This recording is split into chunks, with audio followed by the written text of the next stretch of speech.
Tonight, 3 states across the U.S. have now issued stronger Ebola quarantines for some travelers from West Africa. There's also late word that the U.S. Food and Drug Administration has issued an emergency authorization for 2 new tests that can detect Ebola in humans. In New York City, officials are trying to ease the public's concerns after a doctor who recently returned from treating Ebola patients in Africa tested positive for the virus. NBC's Ron Allen has more. Tonight at a New Jersey hospital, nurse Casey Hickok spends a second night in an isolation unit, despite a negative test for Ebola.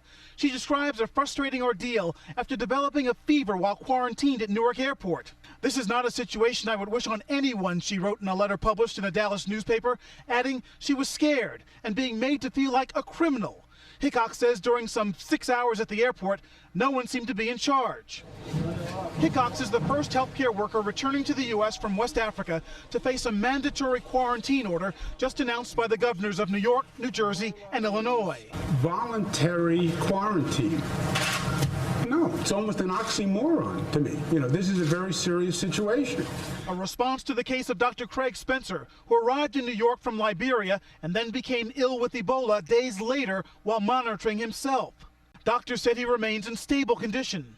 Meanwhile, Spencer's neighbor says she's staying put and is not concerned about Ebola. For us, from inside the building, we're very calm. Up and down my halls is very calm. There's no running, there's no ruckus.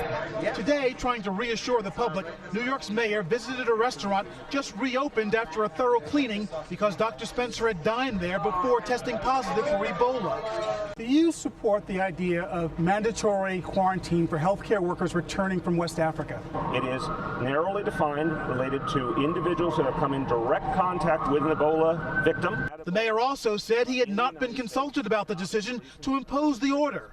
Ebola survivors like Dr. Rick Saker have warned 3 weeks in quarantine will make volunteers less likely to go help fight the disease overseas. For 3 weeks now, you're going to have to take another 3 weeks totally out of commission. So it's a real practical concern. Yeah.